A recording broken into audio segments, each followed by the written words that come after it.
Dans la dernière vidéo, on a pu voir le fonctionnement de la partie utilisateur de Colab, comment il était facile de collaborer, de partager, de modifier les droits, de la même manière que l'on peut le faire avec Google Sheet, Google Doc et les autres services de Google. On a vu aussi qu'il était possible de travailler en local avec Google Colab. Ce qui met en valeur vraiment la puissance de cet outil, car en plus d'être facilement partageable, en plus d'avoir toutes les prérogatives de Jupyter Notebook, sur le cloud, on peut aussi avoir son propre Jupyter Notebook sur son ordinateur avec Colab. Donc, dans cette vidéo, on va voir la partie principale, qui est celle de l'exécution du code. Donc pour ça, on va aller sur le navigateur, on va reconnecter l'environnement d'exécution,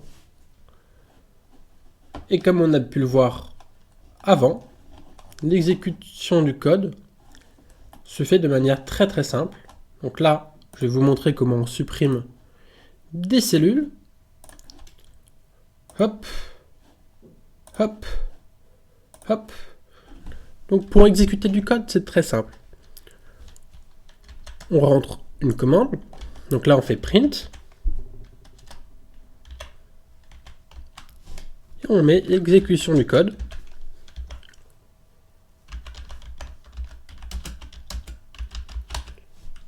Et ensuite, on appuie sur le petit bouton lecture. Donc on peut soit faire CTRL Enter, je crois, ou soit Shift Enter. Voilà. Donc dans ce cas, c'est très simple pour exécuter le code.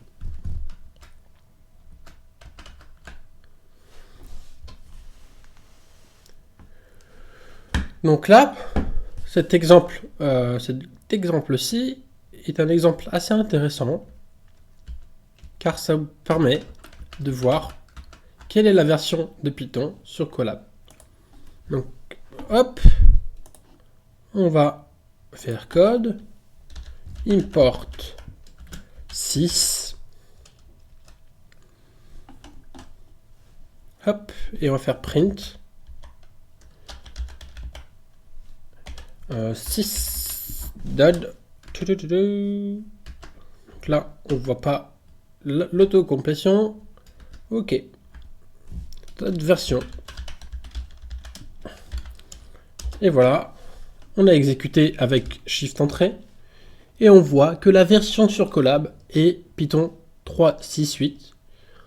Aujourd'hui, la dernière version de Python, c'est Python 3.8 qui est sorti il n'y a pas longtemps. Donc là, ça montre clairement que Colab a quelques versions en retard, mais 3.6 étant une version stable, longue, et il n'y a pas vraiment de problème à se poser. Surtout que de gros programmes, comme Twisted ou autres en Python, prennent du temps à être mis à jour et travaillent principalement encore sur des versions de Python 3.6.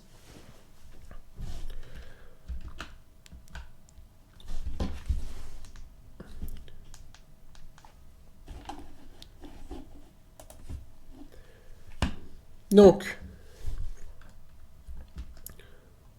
sur Colab, on peut aussi voir les erreurs de syntaxe. Les erreurs de syntaxe, sur l'exemple que je vous ai mis sur le document, c'était l'erreur de parenthèse, parce que là, on a enlevé la parenthèse. Donc là, ça précise que il y a une erreur à ce niveau-là, à droite de 6.version, et que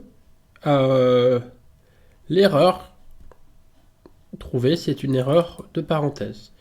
Je vous ai mis un petit lien qui est hyper intéressant de Sam et Max, tableau de référence des exceptions en Python. On va taper sur Google. Sam et Max, tableau de référence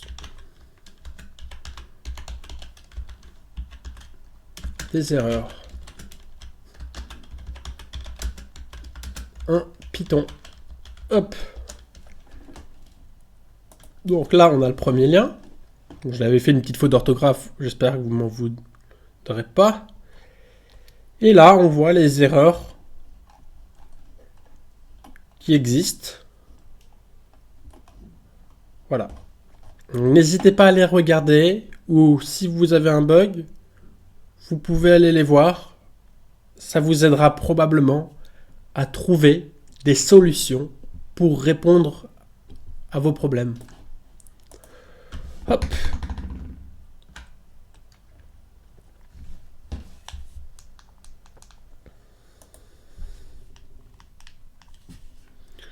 Donc ensuite, on avait vu dans l'historique des versions. On avait vu l'historique des versions avant. Et là, on peut très bien voir, et vous pouvez voir de votre côté, qu'il y a encore plus de modifications qu'il n'y avait auparavant. Donc là, je peux aller voir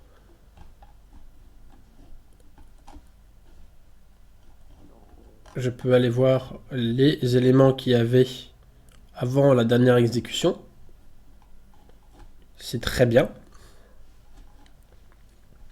Donc on revient à une période antérieure qu'à la période qu'on est maintenant sur notre collab. Donc c'était juste un petit rappel sur l'historique des versions. Bon voilà. Ce qu'on a pu voir, c'était le fonctionnement de collab de base. Je vais vous faire une vidéo sur les éléments avancés de collab. J'espère que le petit tuto de fonctionnement de collab vous a plu, en espérant vous avoir sur les autres vidéos. Et à bientôt. Allez, ciao!